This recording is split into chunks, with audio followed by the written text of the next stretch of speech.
Alright, welcome back to my YouTube channel. I'm Andy's Vlog. Ito, mga kaibigan, pag-usapan natin ito.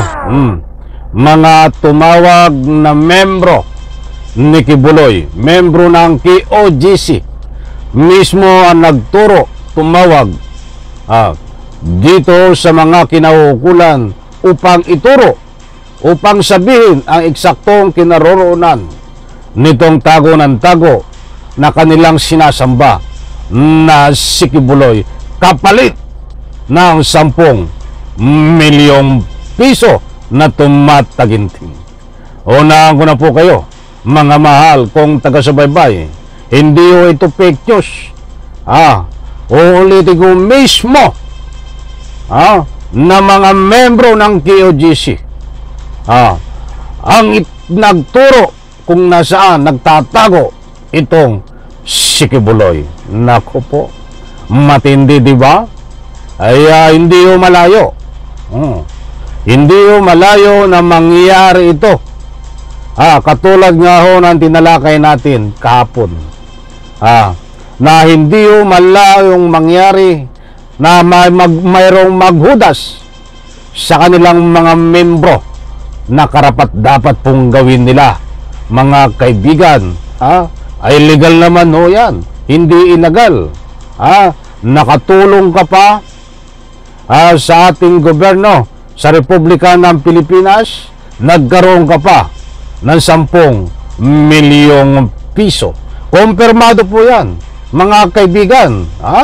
At para naman sa inyong mga pangunawa, ay nandiyan ho, ipapakita ko sa screen itong resulta, katibayan, resibo na mismo mga membro ng KOGC ang nagturo dito kay Kibuloy sa kanyang pinagtataguan. Naku po, ay wala ka ng lusot, Kibuloy. Naku po. At ito, bibigyan po natin ito ng linaw. Nandiyan na, naka-plus na ho sa screen, buhat sa UNTV, at marami na rin ho ang nagtalakay nito. Marami na rin ang nagbigay ng kanilang komentaryo, public opinion, at kalat na kalat ho ito sa malalaking stream media.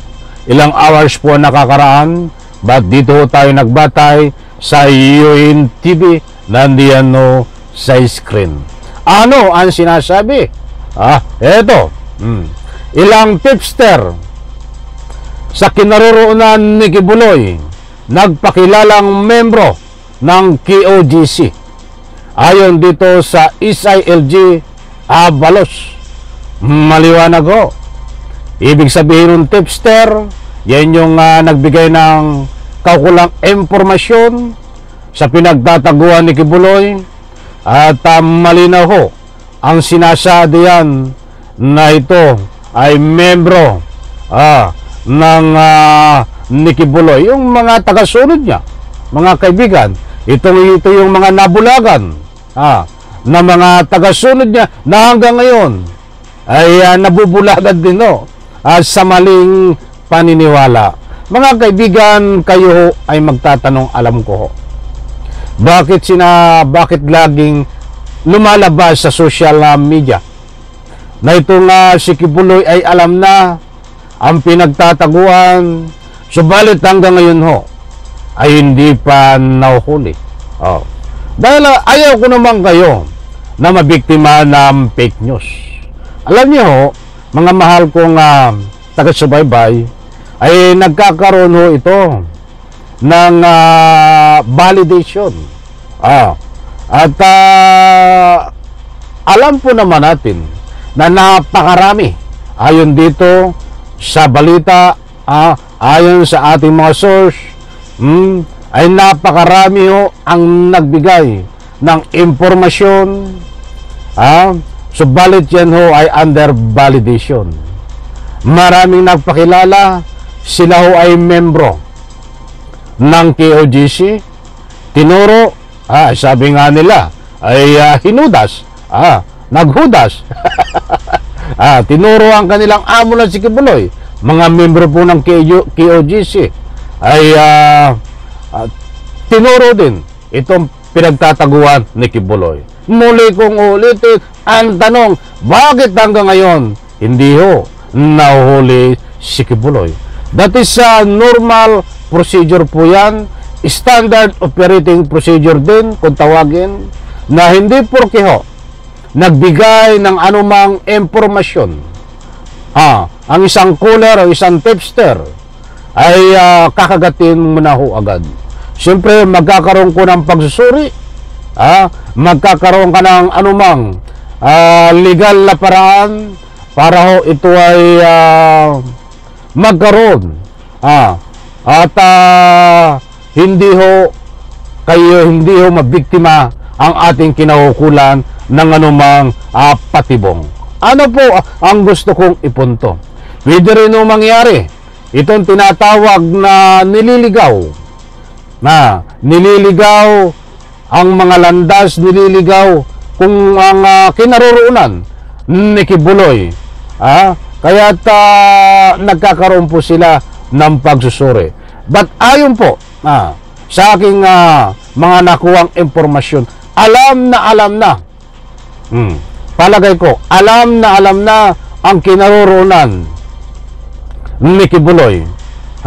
Kung magbabatay ho tayo sa statement ni Secretary Abalos, but naunawaan ko ho kung tipid ang kanyang mga impormasyon na ibinibigay dahil pagdating po sa operational matter, ay alam ko po't naunawaan ko, hindi pwede niyang ibigay, hindi niya pwedeng sabihin kung saan talaga naroroon si Kibuloy. Dahil marami nga nagtatanong, bakit alam na, hindi hinuhuli? Ako po, naunawaan ko. Maraming nagbibigay ng impormasyon, bakit hindi pa nahuhuli?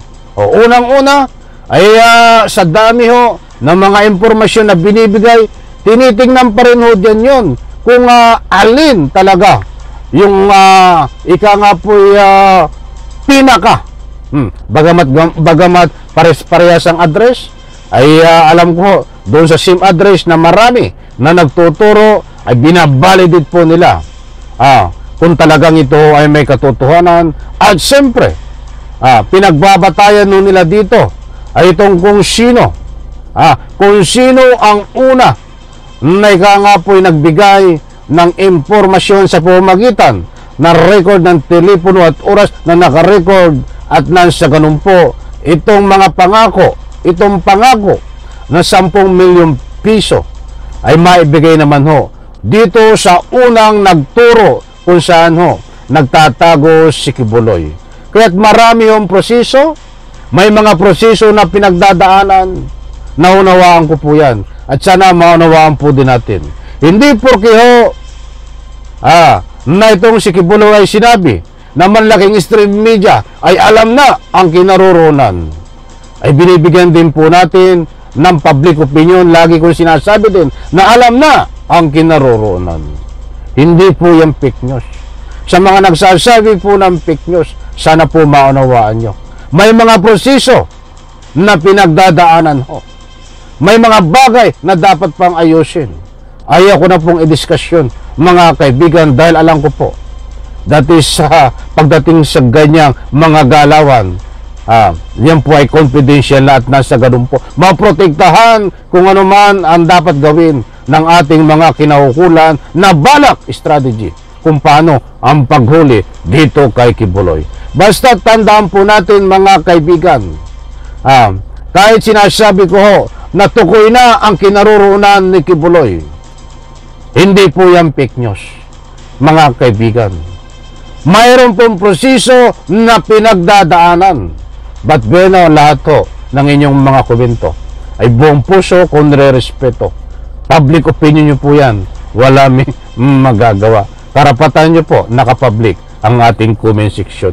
Anyway, lahat po yan ay buong puso kong nire-respeto. But ang gusto ko pong unawain nyo ho, kahit ang malalaking stream media, sinasabi nila ho na talagang tukoy na ang kinaroroonan ni Kibuloy, but nagkakaroon ng validation, nagkakaroon po ng pagsusuri, may mga proseso na dapat daanan mga mahal kong taga-subaybay. Kaya tumasa po tayo. Kung hindi man mahuli si Kibuloy ngayon, bukas sa isang araw, anytime, iharap sa inyo sa social media yan, alam ko ho, hindi kayo mabibigla. Dahil matagal nyo na pong hinihintay at alam ko, inip na po kayo. So, maliwanag po dito, membro ni Kibuloy ay napakarami ho ang nagbigay ng impormasyon kung saan nagtatago, binabalidate ho yan. At ayon po sa ating DILG Secretary, Bernard Abalos, alam na talaga ang kinaroroonan ni Kibuloy.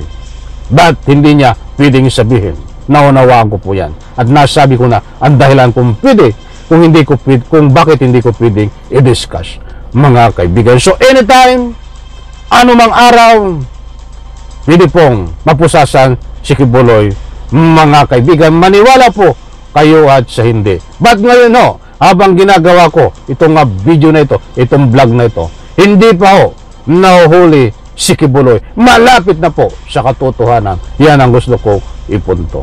Okay, alam ko ho, naunawaan nyo. Maraming salamat po sa lahat po ng nagbibigay ng public opinion. Maraming salamat po. Sana ho hindi ho kayo magsawa. Diyan po sa comment section, inanyayahan ko po kayo. Pag may pagkakataon po kayo, pwede ho kayong mag-share ng video na ito. At siyempre kapag may pagkakataon din po kayo, huwag na po kayong mag-skip ng ads pag maikli lang. Pasensya na po kayo sa background ko. Nandito po tayo sa aking simpleng sasakyan. Habang tayo po ay abala ay nagkaroon po tayo ng pagkakataon na makapag-vlog at nang sa ganun po makapaghatid po sa inyo ng latest update. Muli po maraming salamat. Pagpalain po tayo lahat. Bye-bye. Palapakan.